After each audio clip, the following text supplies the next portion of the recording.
Good day, folks. Miguel here. I'm enjoying a beautiful day outside, and I've had some thoughts going on in my head and some feelings that I wanted to share about this controversial discussion. Is the Earth a globe, or is the Earth flat? So I wanted to touch on a couple of very, very important things in regards to determining what is real versus what is not real, what is observable versus what is not observable, what is true versus what is false. So,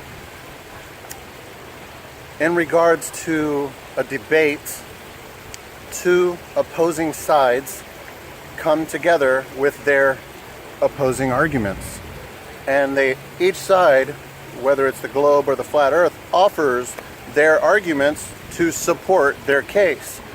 And normally in this reality, in deciding who is the victor of the argument, the party or the side that has the most compelling evidence, that has the most credible argument, is the one that wins. Correct or not? So, what is a credible argument? What is a valid argument? What consists of a valid argument? Well, what consists of a credible argument is one that is based on facts. And what is facts is what is plain as day obvious, what you can witness and observe yourself, what is verified. And what is not credible, what is not a valid argument, is offering wild theories and speculation, beliefs that aren't founded on factual data or observable science. Even the person himself, herself, who is presenting the data can be not credible. So someone that is proven to be a liar, previously, multiple times, well, already, when they already come to the table, that person has already lost credibility because they've proven time and time again to be a liar. Someone that has no experience in something, in a topic, let's say, I want to talk about brain surgery, and I'm not a brain surgeon, so already I'm lost my credibility because I'm talking about a topic I have no clue about, I have no experience in. So these are examples of what is not a credible argument versus what is credible, what is real, what is true, what is factual. Now, in regards to determining what is truth, we have what is called the scientific method.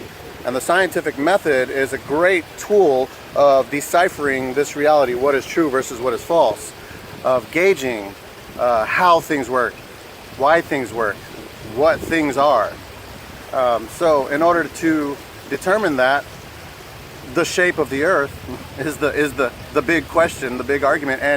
And by the way, if you think it's not an argument, you're entirely wrong, globe defenders. So the fact that there are millions of flat earthers out now, people that have awakened to the flat earth truth, is already evidence that this is actually a discussion. We are talking about this because there is actually an argument, valid argument on the table with factual data and evidence to support the flat earth. Now, the globe earth has, some substance.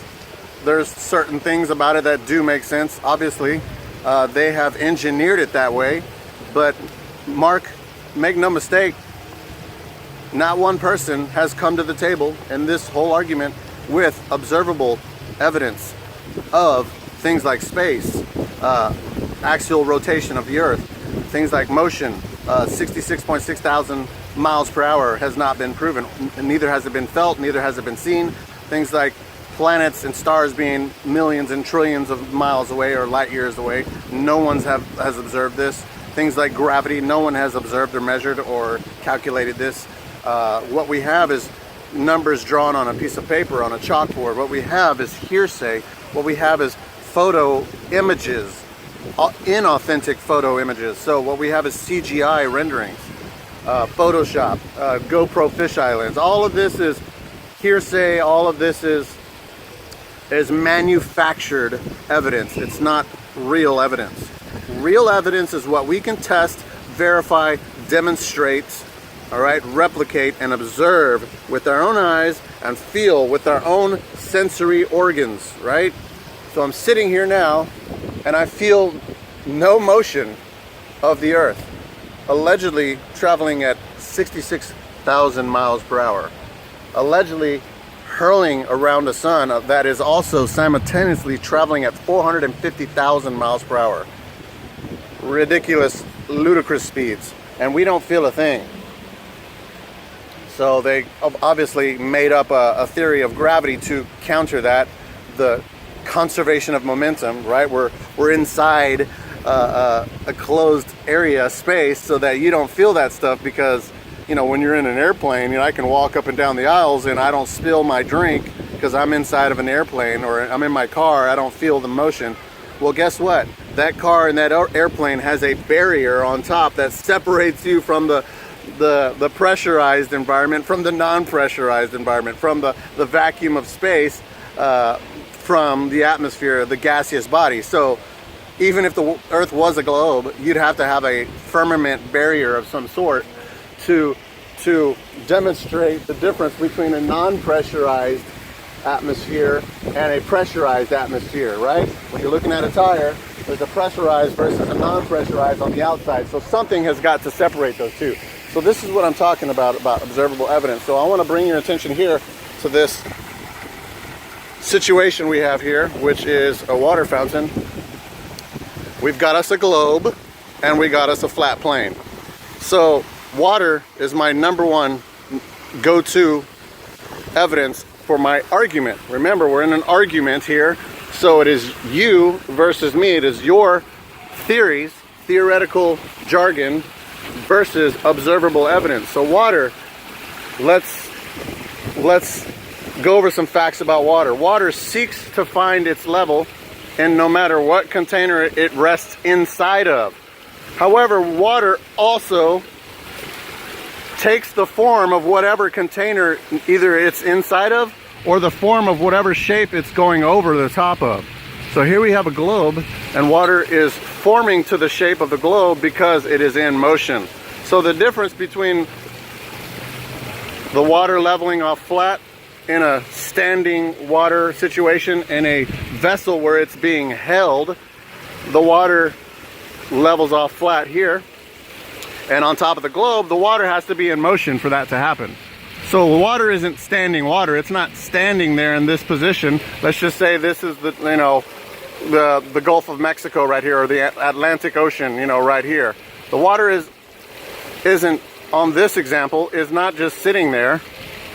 It's sliding off, obviously, right? So if I was on a ship right here, I'd be getting thrown around the globe. Okay, hold on. I got your rebuttal, your gravity, right? So let's just pretend gravity is pulling everything to the center of this globe, and gravity is holding all of this water into its position. Let's pretend that's a real thing. If that's true, then I should be able to observe from orbit, from the ISS, I should be able to observe this curve of water. You get that? The water should curve like this over a ball. And obviously you can see how fast it's going over the ball, so obviously our oceans aren't doing this. So the size comparison of this globe to the Earth at 25,000 miles in circumference, the Earth would be shooting the water so fast that it would be covering the continents. We would constantly be having tsunamis over every continent, and if it was doing that. So we'd all be drowning in water, essentially. So they conveniently turned off the globe water experiment right after I was done talking about it. So pretty awesome that happened. So here we go, we got flat water. So this water here levels off flat. In every vessel, every container that ever existed on the face of the Earth in history and time, whether it is a glass, a bowl, a bathtub, a swimming pool, a lake, or an ocean, water levels off at the top. At no point in the history of the natural physics of water does the top of the water from this point to this point curve. At no point does the water bulge on the top like you see here, because that's called a bulge of water.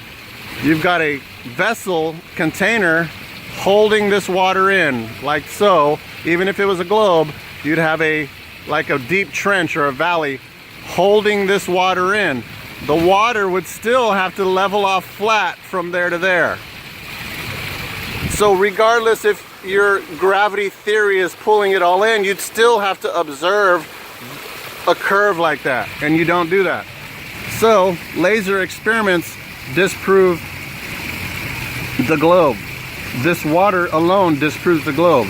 You pour water into a cup, it becomes the cup. You pour water into a teapot, it becomes the teapot. You pour water into a fountain, it becomes the fountain. Until the water goes over the vessel and it then falls down. The water has now fallen down and taking whatever its shape while it's in midair. So we're not talking about water that's in midair, water that's going around the exterior of an object in motion. We're not talking about surface tension that you get when you're holding a glass of water and there's a tad bit of surface tension on the top. We are not talking about that. I'm not talking about the curve of a droplet of water. We're talking about tens of thousands of gallons of ocean water spanning from one coastline to the next coastline. You take a laser from this end to that end, you will measure the very top of this water as flat and level. You take a laser from this end to the other end, same way. No matter what coastline you are, no matter what lake, the Great Lake of Michigan, from Michigan, you can visually see the Sears Tower and the Chicago skyline. That is the instant globe destroyer right there. This is a fact. It is not a mirage, it is not an illusion. You can visually see across the Great Lakes from Michigan to Chicago. How, if we are living on a ball, can I see from one end of the lake all the way to the other end, or the ocean, you know, if it's a ball? A ball has a drop, so we would be on top of this ball looking out, straight out. So we'll use that building as reference. If I'm on the ball looking straight out, my horizon is this. That's the horizon line. It is not a curve-izon. Everything that we see on this flat plane is visible with our eyes. And the fact that you can see the islands of Hawaii from the other island of Hawaii 100 miles away is observable evidence that we are not on a globe. So globe defenders, the ball is no longer in your court. All right? You cannot ever prove in a demonstratable experiment, you cannot demonstrate standing water inside of a vessel bulging on the top. It does not ever do that. It will not ever do that. Water is flat. Therefore, the earth is 70% flat, level water.